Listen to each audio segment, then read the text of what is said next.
Hello, good day to you. My name is not Neil Aspinall. I hope you are good today. My name is Dino V, and what I'm going to do in this short video is just talk a bit about this piece of fruit. Oh, wrong one, isn't it? So I know that's the Ruttles. Get out of here. An apple a day. Because it's been announced today that Jeff Jones is to step down from his role as chief executive of Apple Corp. Now, Jeff has been there 17 years, and during his tenure, he's overseen some incredible things which I, you, me, and people across the universe, see what I did there, have probably purchased or watched or been to. During his tenure at Apple, not tenure, he's not Pavarotti, he's a tenor. He's not a tenor. Anyway, Jones has initiated and overseen projects, including the 2023 release of the Beatles' final song. You know it's true. I'd say he was quite successful at overseeing the release and everything on this, because it was a British #1 single and sold many copies around the world. And of course, we had the Red and Blue albums last year, so he oversaw these as well. But what else did he oversee? Well, I'm just going to talk a bit about the background of Jeff Jones, who was the chief exec at Apple Corp, or Apple Corps, whichever way you say it. Do you like my Apple badge? It's a bit rusty now, but and there's a Beatles Love Cirque du Soleil badge. And there's a couple of bits you might recognise as well. Anyway, following his appointment in 2007, Jones spearheaded significant digital initiatives for the band, including the launch of the Beatles.com, big website. Do you remember the days when Beatles 1 came out? I want to talk about the website, actually, just think about. Do you remember when Beatles 1 came out, as in the CD, vinyl, cassette, or whatever? And you used to be able to play games. Do you remember you'd go into the songs? There was a skiing one. You can go into the cavern. You had to cross Abbey Road and dodge the cars. There was a Blue Meanie kind of in a labyrinth maze for the Yellow Submarine thing. I used to really enjoy that game. Bring that game back. Do you remember what game I'm on about? What used to be on the Beatles.com? I don't know if he's involved in that, but I really did love it. So it included launch of Beatles.com and making the Beatles music available for the first time with iTunes.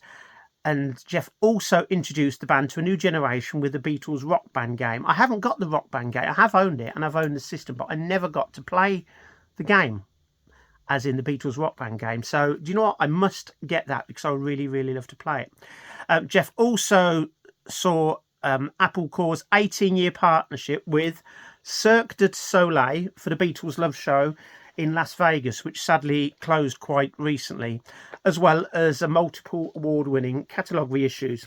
So let's just talk a little bit about this. I'm not going to go into detail. When this came out, the CD, I was thinking we're going to get something like the Beatles movie medley or Star Sound. You remember those stars on 45 keep burning in your mind, but we can work it out. But twist.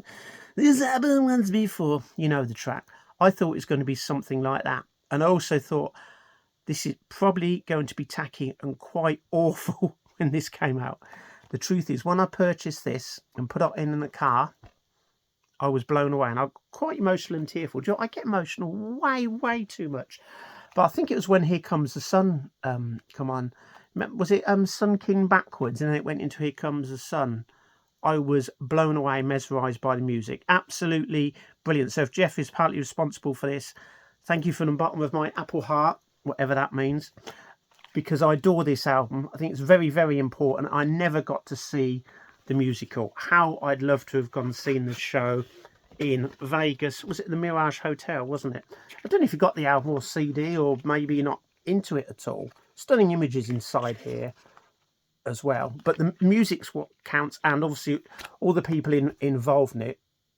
So yeah, Cirque du Soleil and the Beatles Love album. If you haven't got this, I'm not saying Beatles fan, might not want everything, but this is absolutely essential, and it works. Absolutely stunning. So yeah, I was not looking forward to that being released, and when I heard it, I was blown away. Additionally, Jeff served as executive producer on the documentary film The Beatles 8 Days a Week. So we had this out a few years ago. Was it directed and produced? Was it by, not Ron Jones? What was his name? Here's the mental block coming. The guy that was in Happy Days. What was his name? I can't remember his name. I went to Abbey Road the day they were interviewing everything. I saw him. Ron Richards. I can't think of his name. I was there the day anyway that was Abbey Road doing all the interviews. Media from all around the world were there. Paul was there. Ringo was there. And the person, Laurie Cunningham. No, he was a footballer. Richie Cunningham. Anyway, the guy of Happy Days that did this. Went to the cinema to see this. Didn't go to the premiere. Anyone that went to the cinema to see this, you probably see it kind of live. You saw everyone arriving, Paul, Ringo and many other people. I think Yoko went to the premiere as well in London at Leicester Square. So this came out, basically the Beatles touring years. And I've said this before, to me it seems like it's a documentary made about the American tours, not so much the British ones. It does touch on various tours, but it seems to be focused on America. And my only gripe, I suppose, with this is too many people talking on it, like stars and celebrities. We know the Beatles were big. We know a few, you know, maybe some famous people went to now little. But I want to see the Beatles. Like me, you don't want to see me tour. You'd rather see Beatles stuff or pictures of Apple. Well, there you go. There's a bruised apple from the garden. But my point being this, I do like it. It's great, but it's not brilliant. And I hope that the film we've got coming out soon is better than this. Not too many people talking like me on it. Okay. Additionally, what else? What else has he done? What else has he done? Ron Howard. That was the name. Ron Howard was the name of the person that directed this. So Jeff was executive producer of the 3-part Emmy award-winning documentary series, The Beatles Get Back, which I think we'll all agree is possibly the greatest thing that's been out of the Beatles since... Do you know what? That's a good question, isn't it? Before this, what was the greatest thing that the Beatles released that we'd had? I wish I hadn't asked that question now. Possibly the greatest thing within the last 20, 30 years, maybe even. Don't get me wrong. This is absolutely stunning love. As is this. This is mine Blu-ray or DVD? DVD set where it's got all the Beatles videos starting at Love Me Do, going up to Real Love. They have to reissue this now on Blu-ray with Now and Then. But this is a stunning set as well. But this is the creme de la creme, I think. It was obviously shown on Disney. Was it on 3 nights? Then you could purchase it like this. So that's incredible as well. When did that come out? It wasn't released in 2021, was it? Was that really 2021? I don't think it was, wasn't it? Wasn't it last year, 2023? Was it 2022? Don't the years get confusing? Blame COVID. Jeff, computer's gone off now. The computer's gone. How dare you do that? How dare you do that? I didn't charge the computer. Yes, I did. It says Jeff's currently executive producer on the upcoming Beatles 64 documentary produced by Martin Scorsese and directed by David Tedeschi. Did you know that's Italian for Germans? Did you know that? Tedeschi. It's Italian for Germans, yeah. Getting confused? I'm speaking English. I'm telling you that David Tedeschi in Italian means Germans. Anyway, that's coming out next month. And as I say, let it be let it be as good, or if not better than the Beatles' first US visit with the Mousley brothers footage. Really, really looking so forward to that.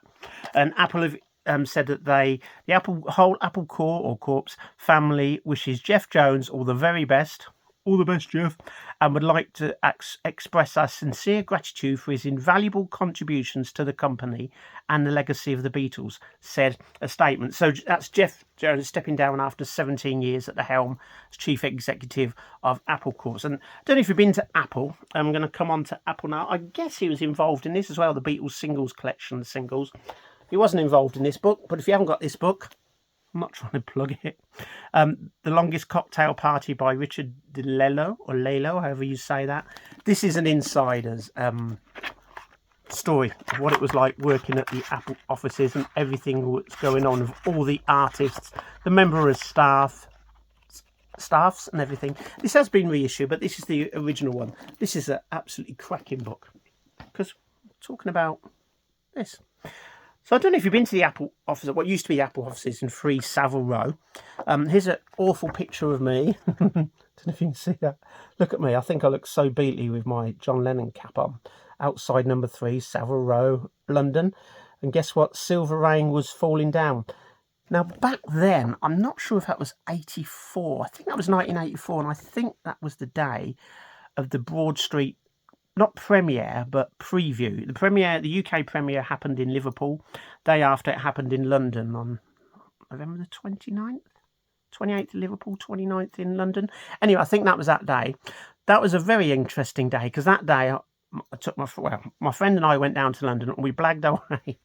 I blagged our way into everywhere. Actually blagged our way into Abbey Road. If you look here, there's a photo of me at Abbey Road. It's the same clothing, so I think it's the same day. And there is my friend Down and I blagged inside Abbey Road. Basically, my friend had lived in England for many, many years, and but he lived in Canada for many years. I met him waiting for No More Lonely Nights. I got to know him very well. Went to a lot of Beatle things together. Me and my mate does. And I went up to the door at Abbey Road, like you do, and said, "Look, my mate's over from Canada just for a couple of days. Can you come in?" We were let in, and this lovely guy, I can't remember his name, if it's George or whatever it is, he took us into the canteen, and he goes, "We'll go and sit where the Beatles used to sit and have coffee." So they used to have chairs. They're not nice padded things. So we blagged our way into Abbey Road, and in fact, on the Broad Street, there's me, and I'm going to forget his name now. I've got a book by him. He's written a book on Abbey Road. It's not Tony Bramwell. You tell me what his name is. I can't remember what his name is now. I've got his book on Abbey Road. He's written various books. He's written books as well about the Beatles. Is it 100 Objects as well? I don't do notes, as you can see. I'm very forgetful, as you can see. So anyway, going back to Apple, so there is interesting news today on the Apple building as well. So as I said, on that day that I did all this, the Broad Street premiere, and blagged my way into Abbey Road as well. So as well as going to Savile Row, I don't know what it was then. It wasn't Abercrombie and Fitch. I don't know what the company was. I think it was insurance company, but I'm not exactly sure. Anyway, I went in, blagged, because I do talk a lot. I do apologise, but this video would be a bit daft. I didn't talk. Anyway, knocked on the door, went in, said, "Excuse me, any chance we can go up on the roof?" I said, "My friend's over from Canada." I always use that line. And we got in and let us on the roof. Silver rain was falling down. In fact, it was heavy silver rain. They said, "Yeah, it's over there. Just go up there." And we went up to the roof. So I know it's not a very inspiring photograph. It's not the greatest photo you'll ever see of 3 Savile Row on the roof where the Beatles played their final performance together, but it was good enough for us. Anyway, the news is today, Abercrombie and Fitch, who used to be in 3 Savile Row, are no longer there. So now you can lease it. So you may have seen it on the internet today. It can be leased. And how much it's going to cost you, my friends, to lease 3 Savile Row, the former Apple HQ, because they're not there anymore. It will cost you this: £110,913 a month. Or, if you're good at maths, let's work this out, Dino. That's about, he said, looking at the screen, 1,330,956 years per annum. That works out £95 per square feet. You didn't know I'm very good at maths, did you? I'm not. I'm reading it all off there. The size available is 14,010 square feet. Or if you want to know what that is in metres, that's 1,302 square metres. So, how about we all club together and we lease 3 Savile Row in London together? How much are you going to put forward to it? I don't know how long you have to get a lease on it, but you can't just do it for a month. It's probably going to be several months. Well, I'd say at least a year, maybe 3, 5, or even 10 years. So if there's any millionaires out there looking, wouldn't it be great to have it? I put a post up on Facebook and somebody said it'd be great to have it as a hotel, which it would, but I don't think you're allowed to use the building as a hotel. Ideally, it'd be brilliant as a Beatles museum, but how much money have you got to take if you're paying £1,330,000 a year? And that's just in rent. I don't know what the electric bill would be. You know what Beatle fans are doing? They'd probably come along with a hammer and chisel, taking bricks up, pulling the floor up, going on the roof, digging the roof up with the, not the chainsaw, what are those things called where you dig through concrete or whatever? Beatle fans would be taking everything away, just like in the Ruttles film where George Harrison's with Michael Palin, all the people walking outside, like, was it carrying a gorilla and carrying a typewriter? So yeah, the former Beatles HQ 3 Savile Row is up for lease, and Jeff Jones is stepping down as Apple Core Chief Executive. Thanks for watching again. Thank you for subscribing. All you new subscribers. Lucky you. Hear me talking even more. Seriously, thank you very much for watching. Please comment on your thoughts on Apple and the great releases we've had over the years. We've had some stunning stuff, haven't we? We really have. We're just so lucky that the Beatles name is protected, and we do get stuff. We don't like everything that's been out. It's money grabbers, it's a rip-off, and we don't have to buy it, do we? But we do usually end up buying most stuff. So like, subscribe, thank you very much. It's much appreciated. I've got various Facebook groups.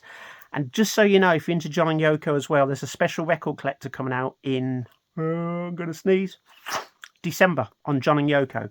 So look out for that. If you buy record collector, if you like collecting John or Yoko or know about their lives, buy it. It's going to be brilliant. Darryl Easley has put another fantastic copy of a record collector special, and that's going to be available in December. Thank you very much for watching. Take care, and remember, an apple a day keeps the chief executive away. Adios, pomme de terre.